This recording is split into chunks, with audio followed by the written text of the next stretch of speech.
Hello friends, स्वागत है आपका अपने यूट्यूब चैनल में। एम्ब्रायो ट्रांसफर यानी कि भ्रूण प्रत्यारोपण, ये आईवीएफ या टेस्ट ट्यूब बेबी प्रक्रिया का ऐसा फेज है जिसको लेकर के हर कपल थोड़ा सा एक्साइटेड रहता है, थोड़ा सा नर्वस रहता है। कैसे होगी ये प्रक्रिया, इसके बाद क्या सावधानियां रखना है, हमारा रिजल्ट क्या रहेगा, ये सब बातें जो है अपने दिमाग में घूमती रहती है और इसको ले करके हम लोग थोड़े से एक्साइटेड, थोड़े से नर्वस रहते हैं। एक्साइटेड इसलिए क्योंकि ये फाइनल फेज है। इस फेज तक पहुंचना का मतलब ये है कि हमारी आईवीएफ की जो प्रक्रिया थी, जो स्टिमुलेशन था, एग निकालने की प्रक्रिया, भ्रूण बनाने की प्रक्रिया, डालने की प्रक्रिया, सब अच्छे से हो गया है। तो हमारे पास जो भी प्रोबेबिलिटी हमारे डॉक्टर द्वारा दी गई थी, वो प्रोबेबिलिटी कंसीव करने की और हमारा जो सपना है कि हमारी फैमिली में एक बच्चा है, वो पूरा हो सकती है। एम्ब्रायो ट्रांसफर के बारे में हमें इससे पहले क्या सावधानियां रखनी चाहिए, एम्ब्रायो ट्रांसफर क्या होता है, इसके बाद में आपको क्या सावधानियां रखनी चाहिए, आप अपने क्लिनिक से क्या एक्सपेक्ट करें, ये सब हम इस वीडियो में आज बात करने वाले हैं। इसको समझने के लिए हम इस पूरी प्रक्रिया को 3 भाग में बांटते हैं कि एम्ब्रायो ट्रांसफर से पहले की क्या तैयारी होनी चाहिए, एम्ब्रायो ट्रांसफर वाले दिन आपको क्या करना चाहिए और उसके बाद आपको क्या सावधानियां रखनी चाहिए। ये प्रक्रिया क्लिनिक टू क्लिनिक थोड़ी बहुत अलग हो सकती है, लेकिन कुछ ऐसी बातें हैं जो हर क्लिनिक द्वारा फॉलो करी जाती हैं और हर कपल को भी उसे फॉलो करना चाहिए। जैसे एम्ब्रायो ट्रांसफर से पहले आपको अपने डॉक्टर से, अपने या वहां की सपोर्ट टीम से इस प्रक्रिया के बारे में अच्छे से जानकारी ले लेना चाहिए कि किस दिन ये होने वाला है, आपको क्लिनिक पे कितने बजे रिपोर्ट करना है, आपको अकेले आना है या आप किसी के साथ भी आ सकते हैं। और अगर आप किसी को साथ लाना चाहते हैं तो आप उससे पहले ही बात करके रख लीजिए कि वो भी उसी समय पे फ्री हो। आपको उस दिन खाली पेट आना है या खाना खा के आने का है। ज्यादातर ये एम्ब्रायो ट्रांसफर की प्रक्रिया में किसी भी तरीके की बेहोशी नहीं दी जाती है, कोई दवाइयां नहीं दी जाती हैं। ये एकदम पेनलेस प्रक्रिया है, इसलिए किसी भी तरीके का रिस्ट्रिक्शन फूड या खाने को लेकर के या पीने को लेकर के इसमें नहीं रहता है। सिर्फ कुछ खास केसेस ऐसे रहते हैं जिसमें जो फीमेल पार्टनर है उसे कुछ तकलीफ है कि वो ये प्रक्रिया को बिना एनेस्थीसिया के नहीं करा सकती है, उन्हें पेन होता है, तो ही उन्हें एनेस्थीसिया दिया जाता है और इसके बारे में आप पहले से ही खुल के अपने डॉक्टर से बात कर सकते हैं। एम्ब्रायो ट्रांसफर की प्रक्रिया लगभग ट्रांसवजाइनल सोनोग्राफी मतलब जब आप टेस्ट ट्यूब बेबी करा रहे थे तो बार बार वजाइना के थ्रू जो आपकी सोनोग्राफी हो रही थी, लगभग उतना ही परेशानी या डिस्कम्फर्ट एम्ब्रायो ट्रांसफर के दौरान होता है। इसलिए इसमें किसी भी तरीके की घबराने की या नर्वस होने की कोई जरूरत नहीं होती है। ट्रांसफर वाले दिन जैसे रहता है कि एग्जाम का रिजल्ट आने वाला है तो लोग काफी नर्वस हो जाते हैं। इससे पहले तक तो आप काफी बिजी थे, डॉक्टर्स की अपॉइंटमेंट के चलते, अपने इंजेक्शंस के चलते, कुछ ना कुछ आपके प्रोसीजर के दौरान चल ही रहा था। लेकिन एम्ब्रायो ट्रांसफर के बाद बिल्कुल एक शांति जैसे हो जाती है। तो वो जो वेट टाइम होता है कि हमारा एम्ब्रायो ट्रांसफर हो गया है, अब उसके बाद रिजल्ट के लिए हम वेट कर रहे हैं, तो इस टाइम पे आप क्या करने वाले हैं, आप किस तरीके की एक्टिविटी आपको अच्छी लगती है, आपकी हॉबीज क्या है, आप उसको पहले ही प्लान कर सकते हैं। एम्ब्रायो ट्रांसफर से पहले कुछ मेडिसिन होती हैं जो हर क्लिनिक द्वारा दी जाती हैं।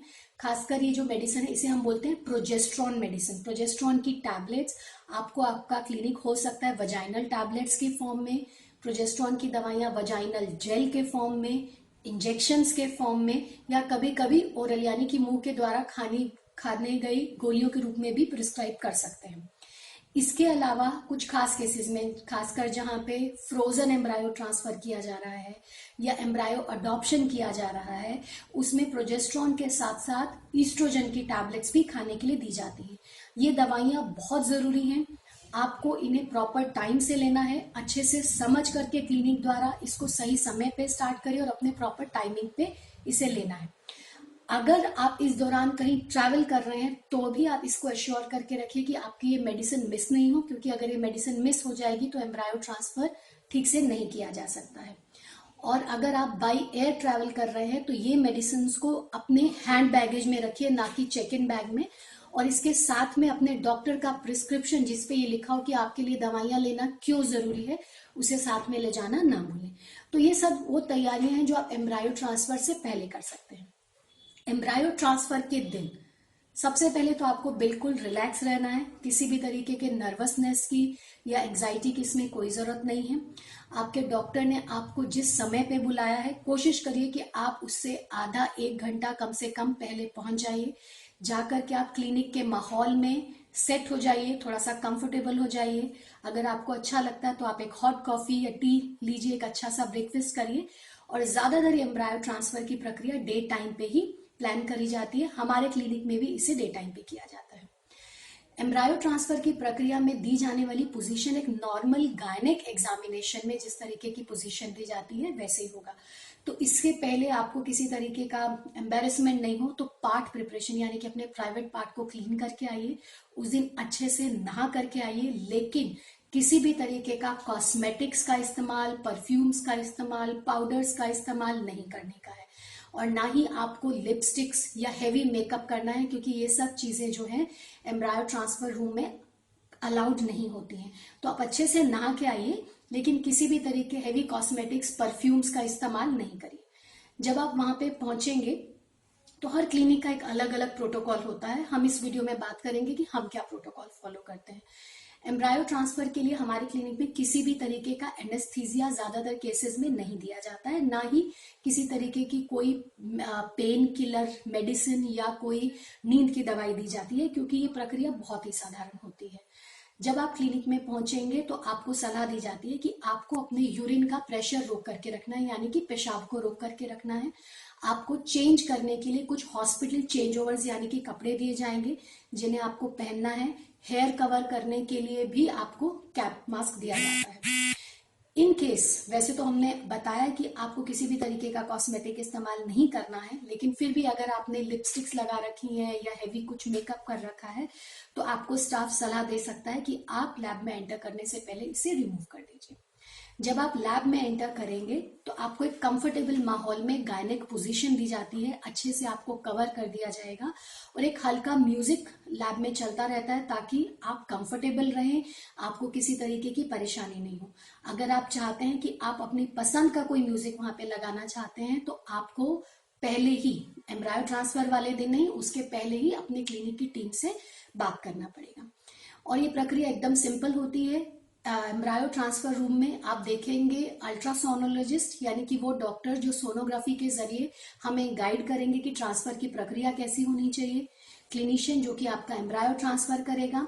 एम्ब्रियोलॉजिस्ट जो कि भ्रूण बने हुए हैं उनको लोड करके यानी कि उनको तैयार करके क्लिनिशियन को देगा ताकि वो भ्रूण प्रत्यारोपित किया जा सके। तो प्राइमरीली ये 3 डॉक्टर्स वहां पे रहेंगे और साथ में इनके रहते हैं असिस्टेंट्स या सपोर्ट स्टाफ जो कि आपको वहां पे कंफर्टेबल होने में हेल्प करेगा और इन 3 डॉक्टर्स की भी हेल्प करेगा। एम्ब्रायो ट्रांसफर की प्रक्रिया सोनोग्राफी के जरिए की जाती है। इसमें पेट के ऊपर से सोनोग्राफी की जाती है और एग्जैक्टली वो जगह डिसाइड करी जाती है जहां पे भ्रूण को डालना है। और इसी समय पे क्लिनिशियन जो है वो नीचे से भ्रूण प्रत्यारोपित करता है। हमारे यहाँ जो ट्रांसफर की प्रक्रिया करी जाती है इसमें हम सबसे पहले जो एक आउटर कैथेटर बच्चेदानी के अंदर में पोजीशन करते हैं जो कि गाइड करेगा इनर कैथेटर को और फिर भ्रूण को एग्जैक्ट जगह पे पोजीशन करेगा।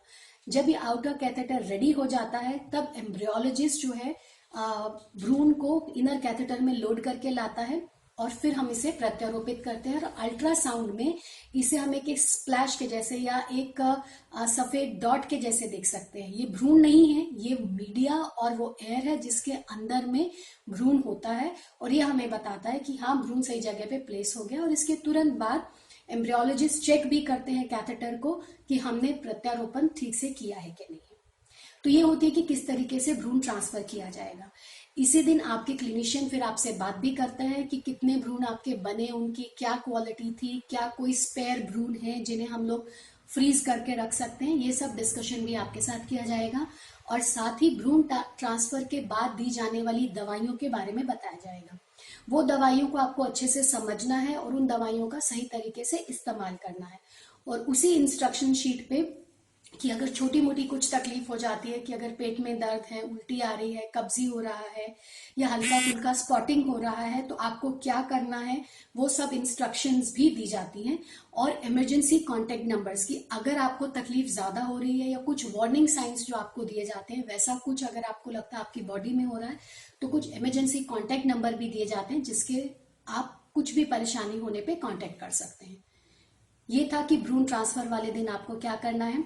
इसके बाद जो एक इंपॉर्टेंट क्वेश्चन आता है कि क्या हम रेस्ट करें, जॉब से छुट्टी लें, तो ट्रस्ट मी, ट्रांसफर के बाद 10 से 15 मिनट का रेस्ट बहुत काफी होता है। इसके बाद अगर आप उठ करके वॉशरूम जाना चाहें, सीढ़ी उतरना चाहें, घर जाना चाहें, तो एम्ब्रायो जो है फ्लश आउट नहीं होता है, यानी कि बाहर नहीं निकलता है। जो इम्प्लांटेशन होता है वो 2 दिन के अंदर में ही हो जाता है, तो इसलिए आपको ये सब चीजों से घबराने की जरूरत नहीं है। एम्ब्रायो ट्रांसफर के बाद आप अगर जॉब करते हैं तो जॉब कंटिन्यू रखिए, घर में रहते हैं तो अपने घर का सारा काम भी कर सकते हैं। किसी भी तरीके का मेंटल या फिजिकल एक्सर्शन आपको नहीं करना है, बेड रेस्ट भी एक्सर्शन है। अपने आप को इन्वॉल्व रखिए अपनी हॉबीज में, टाइमली अपनी मेडिसिन लीजिए, उसमें किसी तरीके की आपको लापरवाही नहीं करनी है। अच्छा खाइए, रिलैक्स रहिए, मेडिटेशन करिए। आपसे और आपके डॉक्टर द्वारा जो भी बेस्ट करना था वो अब हो चुका है, आपके स्ट्रेस लेने से कुछ फायदा नहीं होगा। और फिर वो दिन जिस दिन आपको ब्लड टेस्ट के लिए बुलाया जाता है, आप अपना टेस्ट करा करके ये जान सकते हैं कि एम्ब्रायो ट्रांसफर सक्सेसफुल हुआ है या नहीं है। एम्ब्रायो ट्रांसफर से संबंधित अगर आपके कोई और सवाल है तो प्लीज हमें कमेंट जरूर करिएगा, हम टाइम टू टाइम इसका जवाब देने की कोशिश जरूर करेंगे। Thank you.